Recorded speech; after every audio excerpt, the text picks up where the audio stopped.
Bonsoir à toutes et à tous, priorité au direct depuis Rome sur KTO. Bienvenue à celles et ceux d'entre vous qui nous rejoindraient à l'instant pour suivre avec nous en direct depuis Rome, donc la liturgie de prière en mémoire des nouveaux martyrs, une célébration présidée par le pape François avec la communauté Sant'Egidio.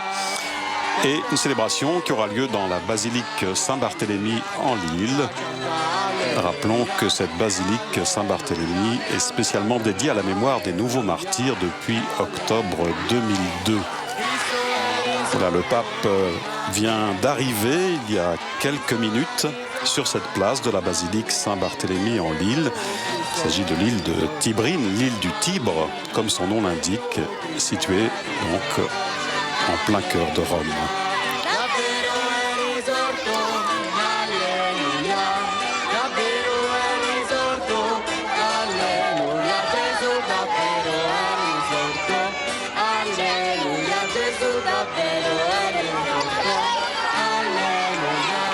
Bain de foule pour le Saint-Père, comme à son habitude. Célébration ce soir donc en ce lieu de commémoration des nouveaux martyrs d'aujourd'hui, des témoins de la foi des 20e et 21e siècles.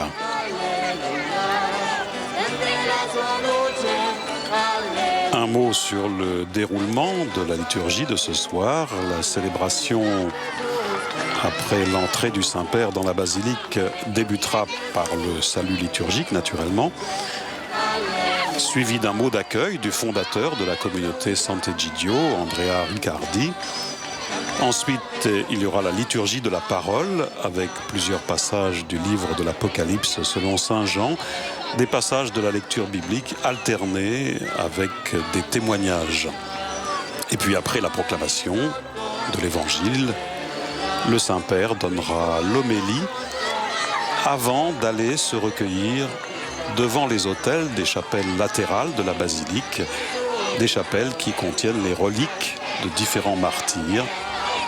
Et puis ensuite viendront les prières des fidèles, le chant du Notre Père et la bénédiction finale.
Voilà, le chant aux paroles très simples, vous l'avez sans doute compris, Jésus est ressuscité, Alléluia.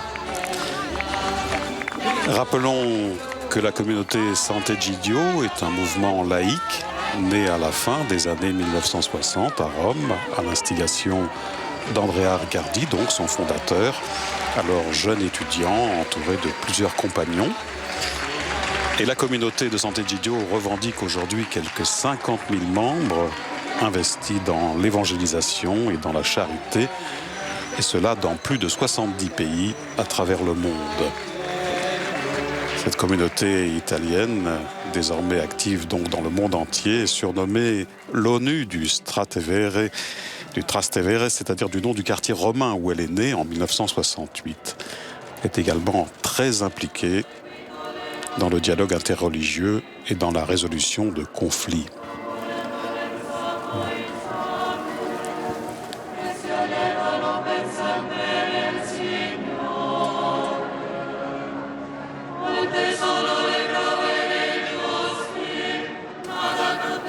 Et nous entrons donc dans cette liturgie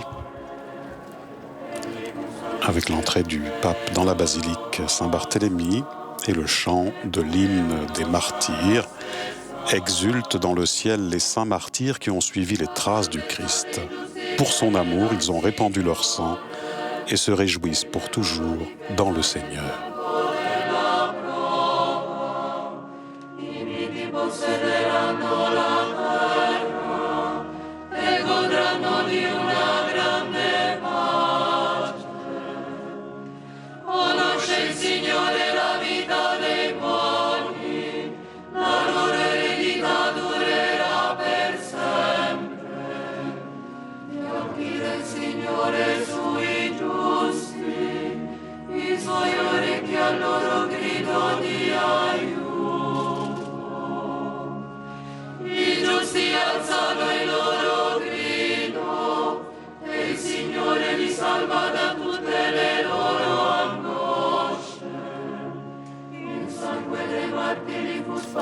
Oui, ici le Saint-Père qui se recueille devant le maître-autel, sur lequel, au-dessus duquel trône une icône, l'icône des témoins de la foi du XXe siècle, qui fut installée sur ce maître-autel et bénie en octobre 2002 lors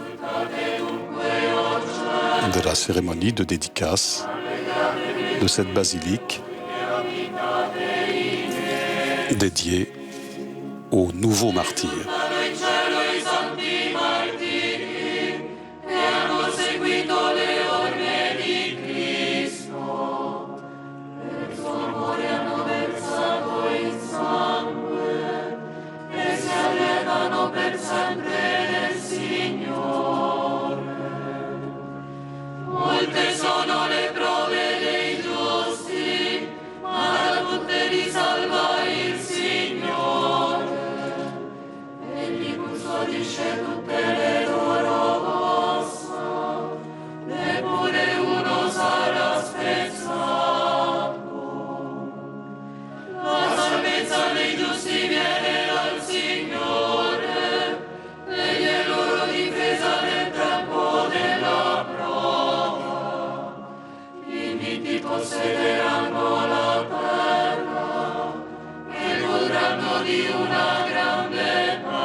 Voilà le pape qui s'est recueilli devant cet autel, ce maître-autel de la basilique Saint-Barthélemy, qui contient les reliques du saint.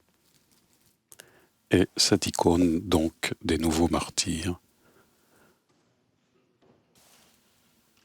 dont la symbolique est tirée du livre de l'Apocalypse.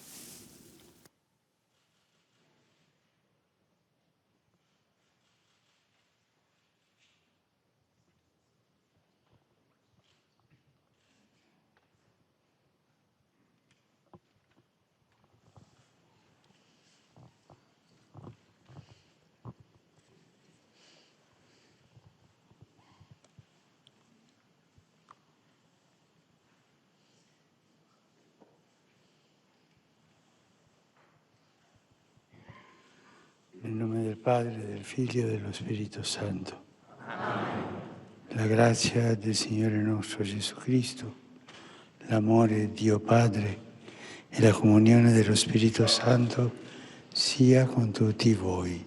E con il tuo spirito.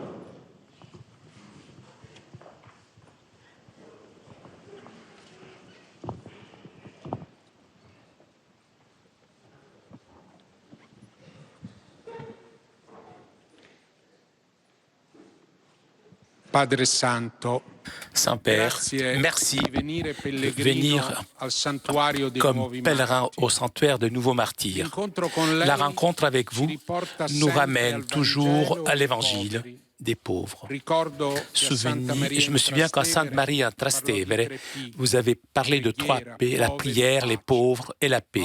Aujourd'hui, c'est un jour différent, un jour intense, avec une coïncidence significative aujourd'hui, est l'anniversaire de l'enlèvement des évêques d'Aleppo, qui a prié ici dans cette église. Pour eux, nous demandons toujours la libération, comme Père Paolo Dall'Oglio. Aujourd'hui, vous nous aidez à être en ligne sous le message de ce lieu, puisque c'est un lieu saint, puisqu'il garde les mémoires des martyrs catholiques, orthodoxes et anglicains, les évangéliques, unis dans le sang dispersé et donné pour Jésus. Saint Jean-Paul II, en l'année 2000, a voulu ce sanctuaire pour ne pas oublier. C'est devenu un lieu de mémoire et de pèlerinage pour beaucoup de personnes de différentes églises. Je dois vous dire franchement que face aux nouveaux martyrs, il y a en nous de la honte. Honte, puisque ce sont nos contemporains et parfois ont été aussi nos amis. Ils ont même dîné et déjeuné avec nous, comme ce prêtre tué lorsqu'il était en Algérie vivant avec le musulman. Nous avons été leurs amis, mais nous ne sommes pas libérés de la volonté et la ténacité de nous sauver nous-mêmes. On ne peut pas rester centré sous l'amour de sa propre vie dans un monde où la guerre est la mère de douleur, de pauvreté, où les chrétiens sont tués. Il faut apprendre leur langue. Eux qui ne se sont pas sauvés eux-mêmes. Un écrivain juif a dit « Celui qui parle la langue des martyrs peut bâtir un mur contre la méchanceté. » Les martyrs nous rappellent qu'en tant que chrétiens, nous ne sommes pas gagnants par le pouvoir, par les armes ou l'argent, le consensus. Ils ne sont pas des héros, mais habités par une seule force, cette force de l'amour, Ils ne veulent pas la vie, mais ils la donnent, comme a fait Jésus, qui ne s'est pas sauvé lui-même et qui n'avait pas échappé de Jérusalem. Et donc les martyrs rappellent une église pauvre, humble, humaine. Écrivait Saint Jean Chrysostome, les chrétiens arrivent à la victoire acceptant d'être tués. Il faut en ce temps de victoire, mais pas de victoire d'un côté ou de l'autre, mais de la paix de l'humanité. Beaucoup de personnes enlèvent la vie avec le terrorisme, l'exploitation, l'abandon. Il y a trop d'exodes, de la douleur comme les migrants, les réfugiés. Mais nous ne sommes pas condamnés à être des spectateurs qui ont peur. Les pauvres, les martyrs nous aident à espérer. Ils montrent qu'avec l'aide de Dieu, avec la parole, l'amour, la rencontre, on peut changer le monde. Merci, Saint-Père, d'être ici avec nous dans un jour plein de signification, marqué par le sens de la douleur. Merci d'être face à cette grande fresque des béatitudes qui sont les martyrs. Nous leur demandons d'intercéder pour vous et nous sentons d'une certaine façon que notre prière ce soir accompagne et prépare votre prochain voyage en Égypte, terre de martyrs et terre de dialogue. Merci. Voilà pour le mot d'accueil et d'hommage donc du professeur Andrea Riccardi, fondateur de la communauté Sant'Egidio. Le professeur Riccardi, professeur d'histoire des religions et du christianisme.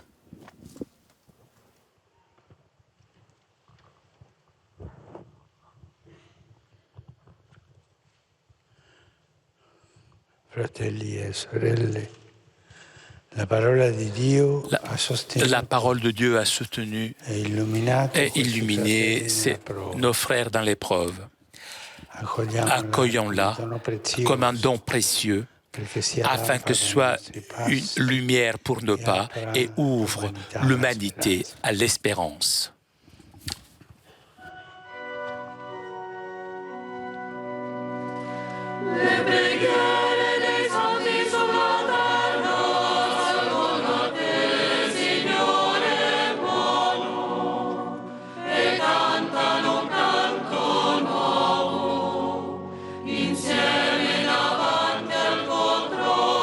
Pour introduire l'Écriture sainte, l'intronisation de l'Écriture sainte se fait par le chant de la prière des saints sur la terre. Les prières des saints sur la terre montent vers toi, Seigneur très bon, et ils chantent un chant nouveau ensemble devant ton trône.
Dal libro dell'Apocalisse di San Giovanni Apostolo al capitolo 7.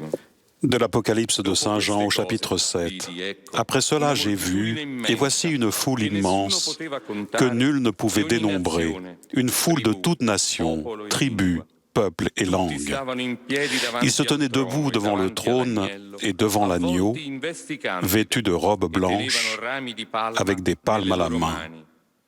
Et ils s'écriaient d'une voix forte, « Le salut appartient à notre Dieu qui siège sur le trône et à l'agneau. »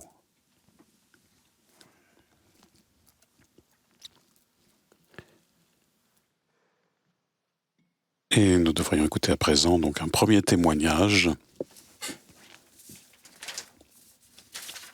Fils de Paul Schneider, pasteur de l'Église réformée, tué à Buchenwald en juillet 1939.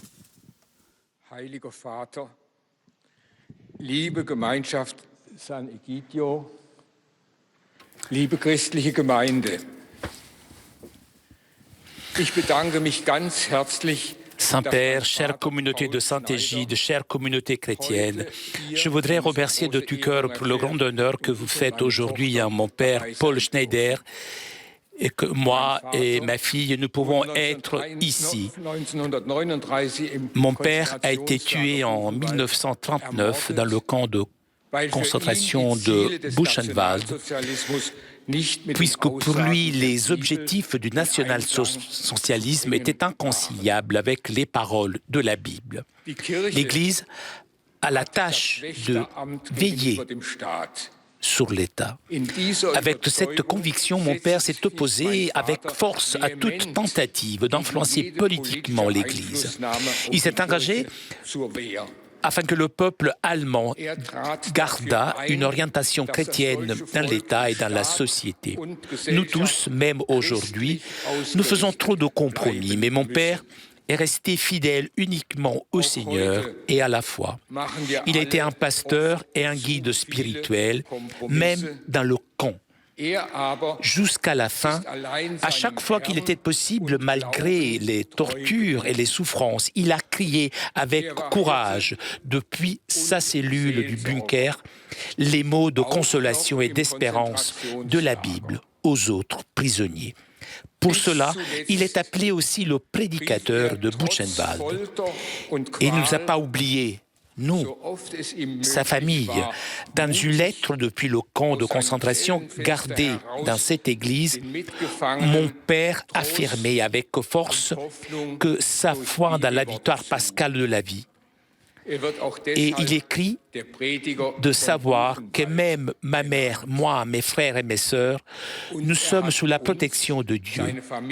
Les mots de ma mère, même lorsqu'elle était très âgée, ont été « Lui a été choisi pour annoncer l'Évangile. Et c'est celle-ci est ma consolation. Moi, en tant que fils, je ressens cette consolation encore aujourd'hui. » Den österlichen Sieg des Lebens und schreibt, er wisse auch meine Mutter, meine Geschwister und mich in der Obhut Gottes.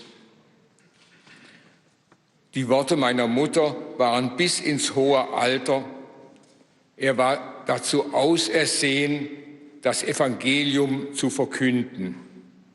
Und das ist mein Trost. Als Sohn spüre ich diesen Trost auch heute.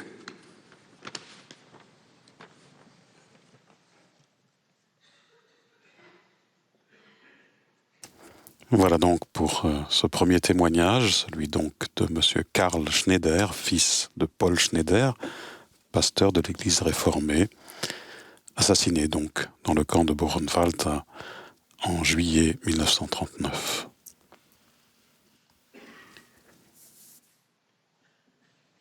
Et cette liturgie se poursuit avec un second passage du livre de l'Apocalypse selon saint Jean. Tous les anges se tenaient debout autour du trône, autour des anciens et des quatre vivants. Se jetant devant le trône face contre terre, ils se prosternèrent devant Dieu et ils disaient « Amen, louange, gloire, sagesse et action de grâce, honneur, puissance et force à notre Dieu pour les siècles des siècles. Amen. » L'un des anciens prit alors la parole et me dit « Ces gens, vêtus de robes blanches, qui sont-ils et d'où viennent-ils » Je lui répondis « Mon Seigneur, toi, tu le sais. » Il me dit « Ceux-là viennent de la grande épreuve. Ils ont lavé leurs robes et les ont blanchies dans le sang de l'agneau. »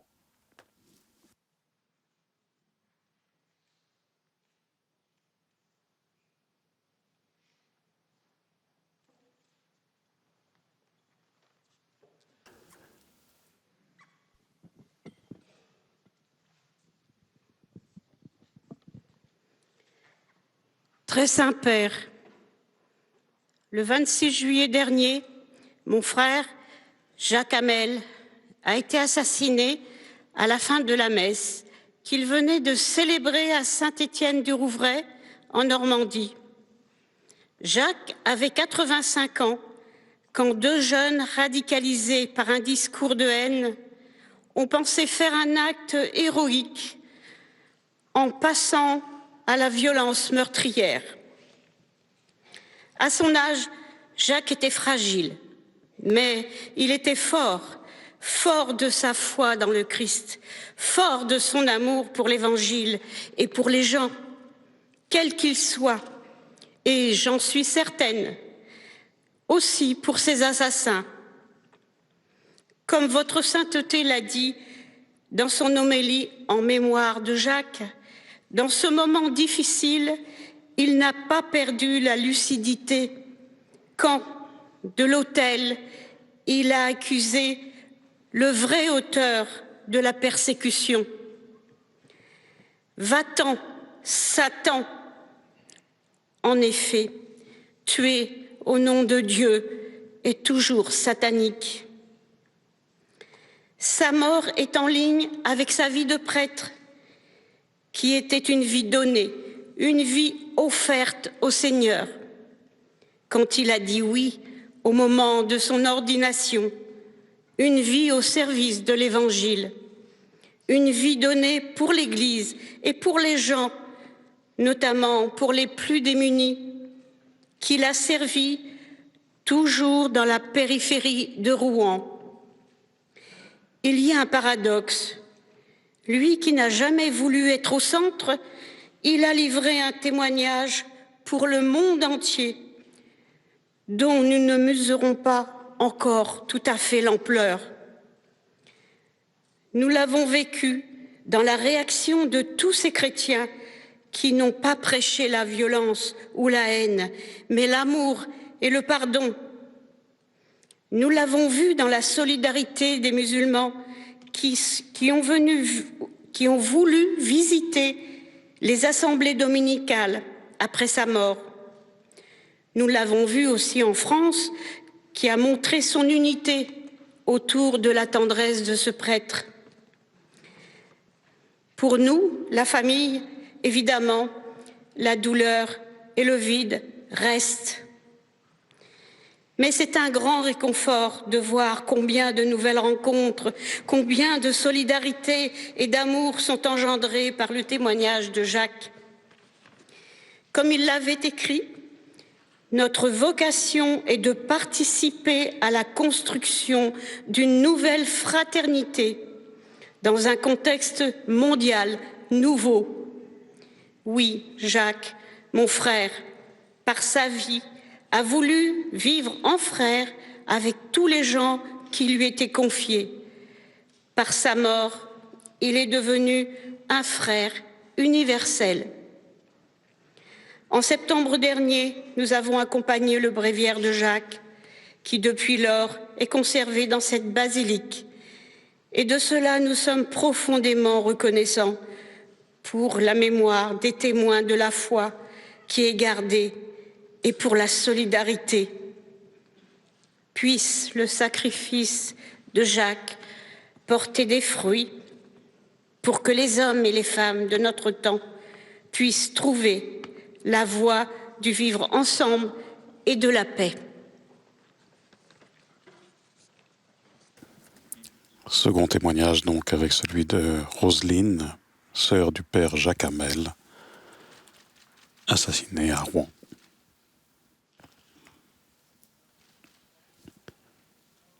En l'église Saint-Étienne du Rouvray, le 26 juillet 2016.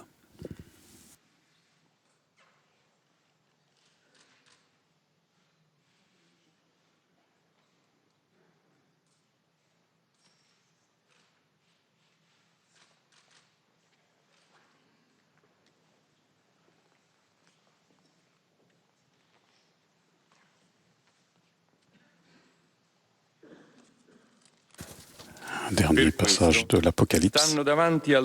C'est pourquoi ils sont devant le trône de Dieu et le servent jour et nuit dans son sanctuaire. Celui qui siège sur le trône établira sa demeure chez eux. Ils n'auront plus faim, ils n'auront plus soif, ni le soleil, ni la chaleur ne les accablera, puisque l'agneau qui se tient au milieu du trône sera leur pasteur pour les conduire aux sources des eaux de la vie. Et Dieu essuiera toute larme de leurs yeux.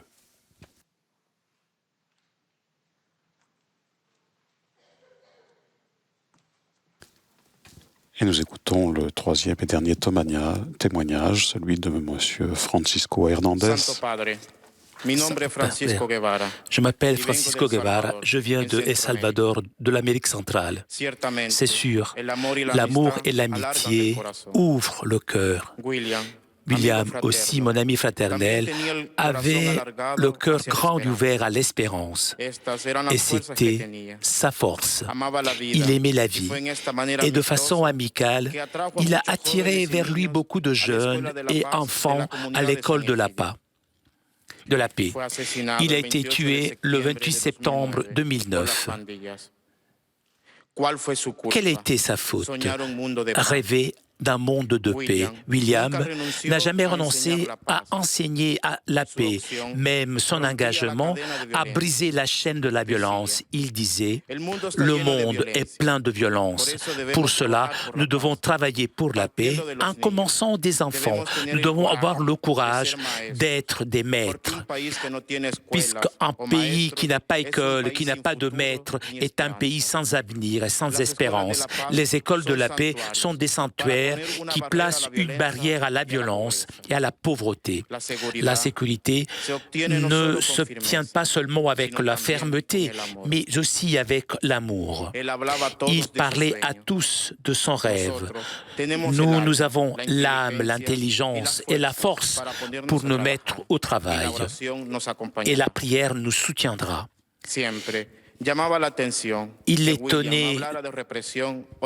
C'était étonnant que William ne parlait jamais de répression, de vengeance contre les barras, comme sont appelées les bandes au Salvador. Mais il insistait sur la nécessité d'un changement de mentalité chez tous. Dans les enfants, tout d'abord. Et lui a essayé de leur donner de l'affection pour leur montrer qu'avec l'étude, ils pouvaient progresser et avoir un avenir. Mais aussi chez les jeunes, chez les adultes. Mais lui-même s'est imposé ce changement. Il aurait pu être l'un de tous ceux qui disaient « Ici, on ne peut rien faire ». Mais en revanche, il était rentré si profondément dans le rêve de la communauté, dans le rêve d'une nouvelle humanité qu'il voulait le vivre jusqu'au bout. Les enfants pouvaient et devaient changer. Les jeunes pouvaient et devaient changer. Ce qui a frappé William, même si tragiquement, pousse à croire qu'on peut construire une autre Amérique latine, délivrée du cauchemar des bandes, de la violence, de la périphérie existentielle. Depuis la périphérie existentielle, William a témoigné son espérance en un monde différent, se fondant sur l'Évangile et sur les valeurs plus humaines, sur la centralité de la proximité. C'est le grand don de la petite vie de William Alfredo Riamzetinho, mon ami.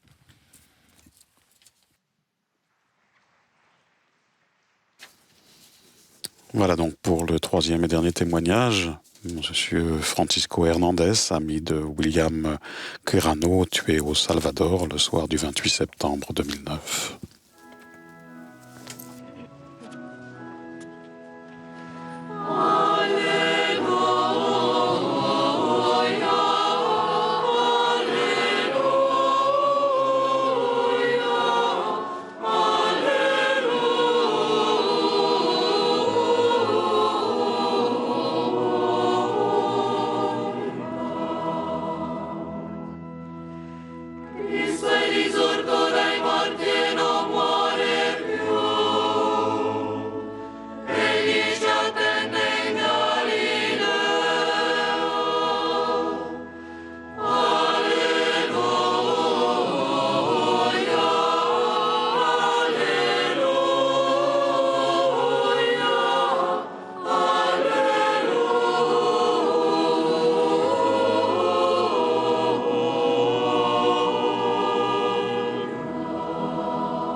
L'acclamation de l'Évangile, le Christ est ressuscité d'entre les morts et ne mourra jamais. Il nous attend en Galilée. Il Signore sia con voi. Dal Vangelo secondo Giovanni. De l'Évangile selon saint Jean.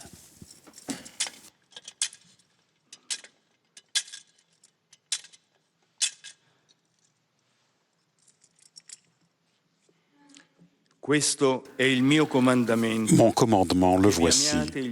Aimez-vous les uns les autres comme je vous ai aimé. Il n'y a pas de plus grand amour que de donner sa vie pour ceux qu'on aime.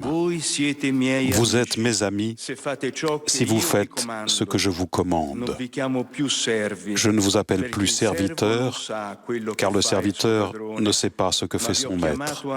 Je vous appelle mes amis, car tout ce que j'ai entendu de mon Père, je vous l'ai fait connaître.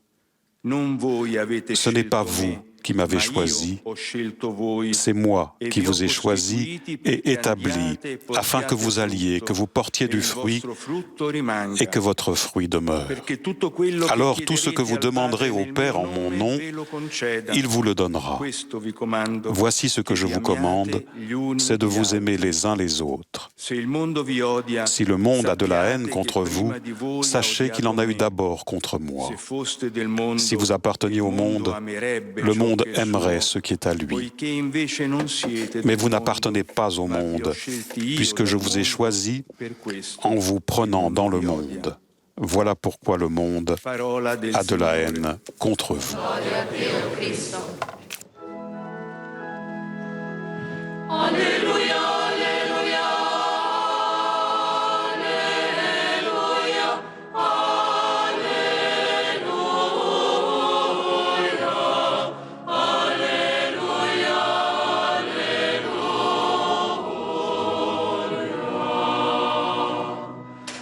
Alléluia,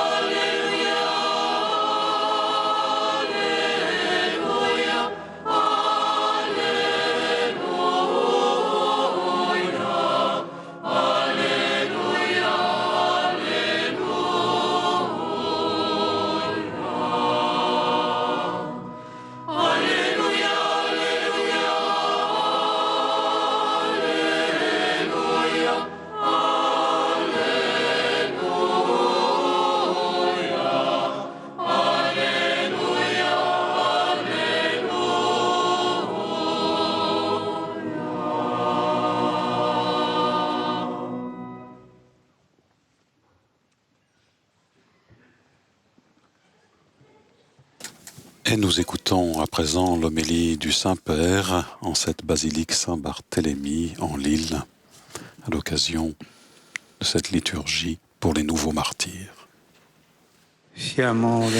Nous sommes venus en pèlerin dans cette basilique de Saint-Bartholomé dans l'île Tibérine, où l'histoire ancienne du martyr s'unit à la mémoire des nouveaux martyrs, des nombreux chrétiens tués par des idéologies folles du siècle dernier,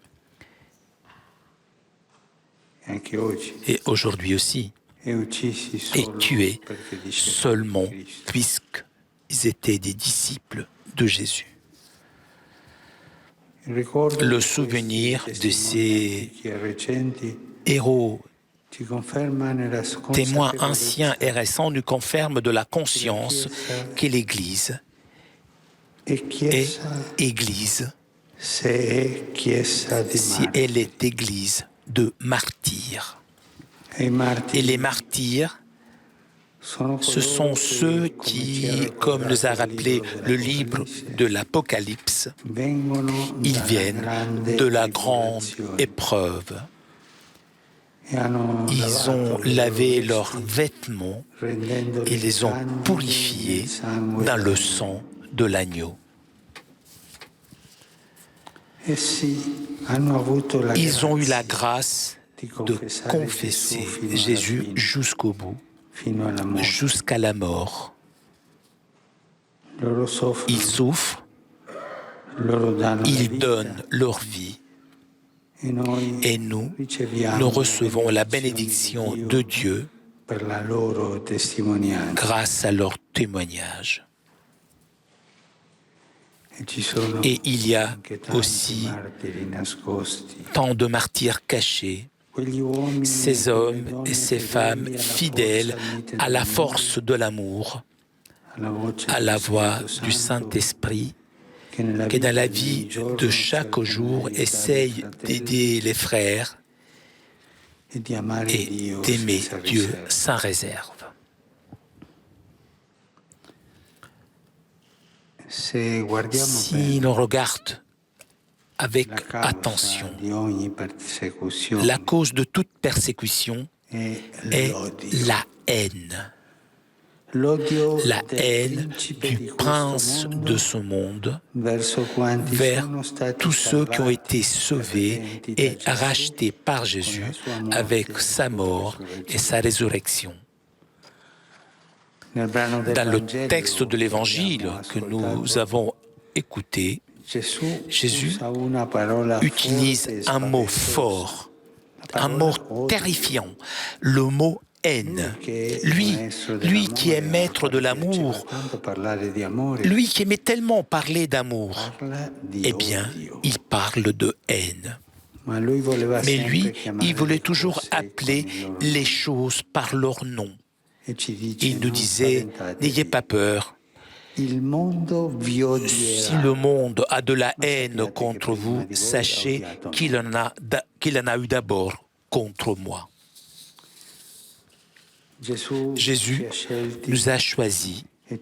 Jésus nous a rachetés grâce à un don gratuit, le don de son amour.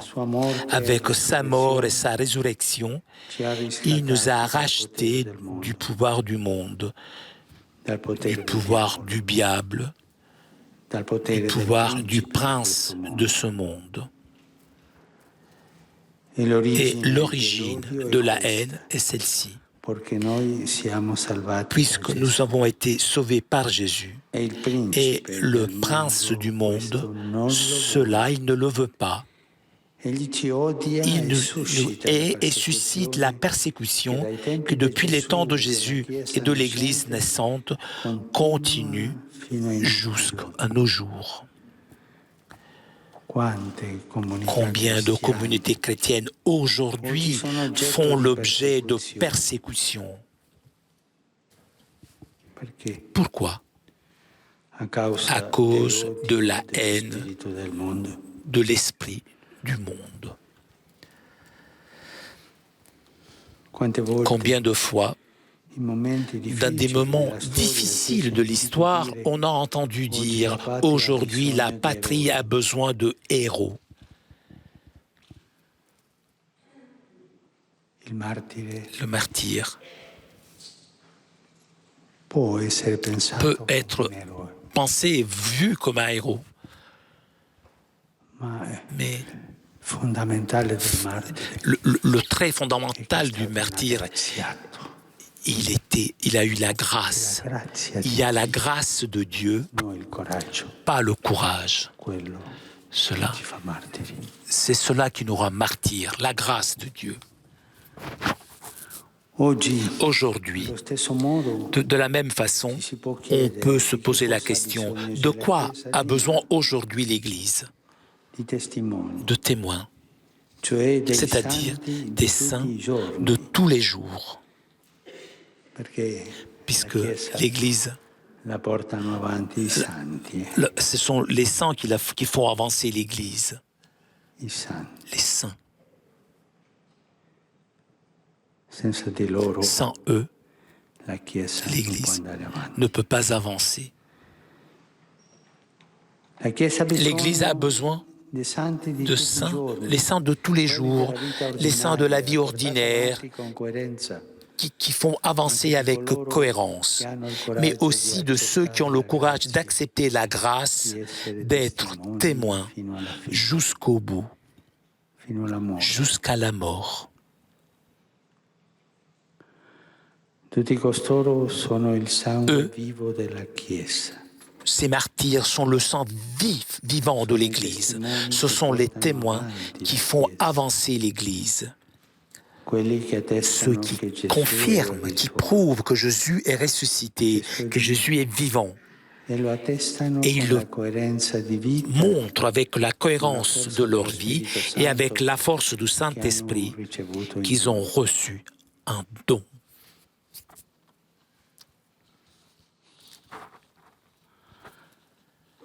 Je voudrais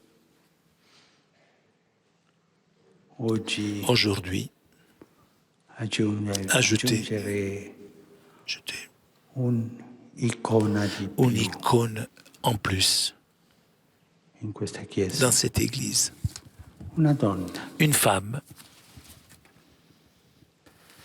non so il nome, je ne connais pas son nom, ma lei ci mais guarda dal elle cielo. nous regarde depuis les cieux. Ero a Lesbo, J'étais à Lesbos. salutavo Je saluais i rifugiati les réfugiés. e ho trovato Et j'ai trouvé un uomo un homme. trentenne, Il avait une trentaine d'années, 3 bambini. avec 3 enfants. Mi ha guardato Il m'a regardé, e mi ha detto: il m'a dit, Padre, io sono Saint-Père, musulmano. je suis musulman. Mia moglie era Ma cristiana. femme était chrétienne.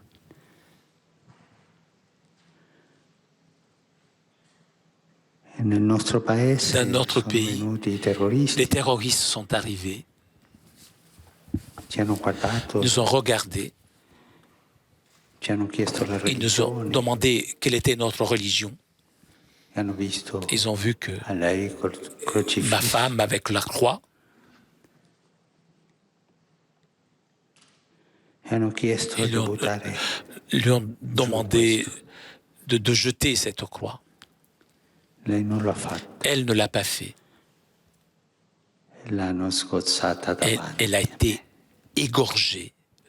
Ils l'ont égorgée devant moi. Ci amavamo tanto. Nous nous aimions tellement. Questa è l'icona che Voilà l'icône porto oggi come regalo. que je porte aujourd'hui comme cadeau.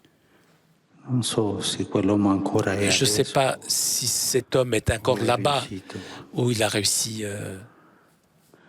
andare altrove. à partir, aller ailleurs.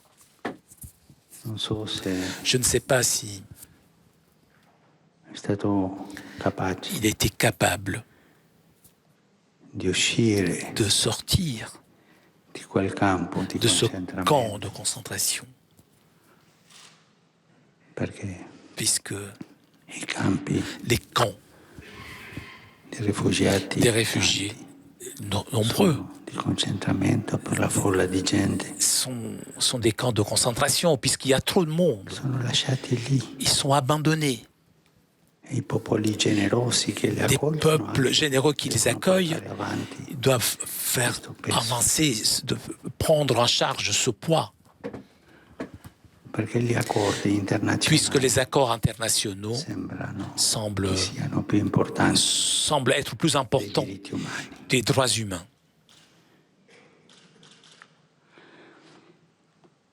E quest'uomo non aveva rancore, Cet homme n'avait pas de rancune.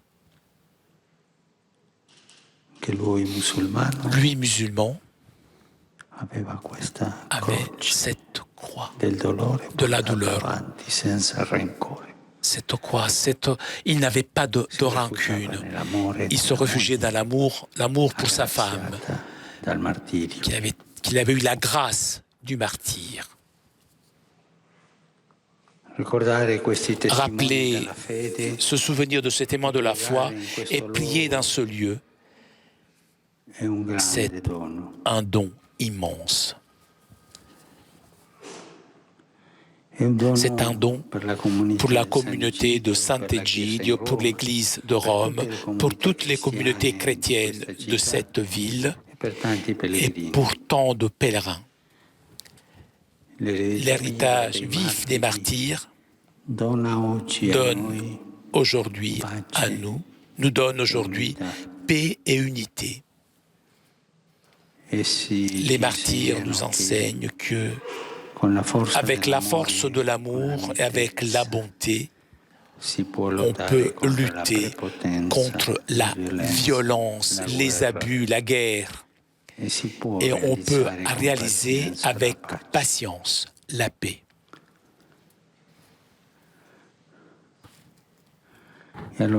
Et alors, nous pouvons prier ainsi, Seigneur, rends-nous dignes témoins de l'Évangile et de ton amour. diffuse ta miséricorde sur l'humanité, rénove ton Église, protège les chrétiens persécutés, accorde rapidement la paix au monde entier. A toi, Seigneur, la gloire, et à nous, Seigneur, la vergogna. la honte.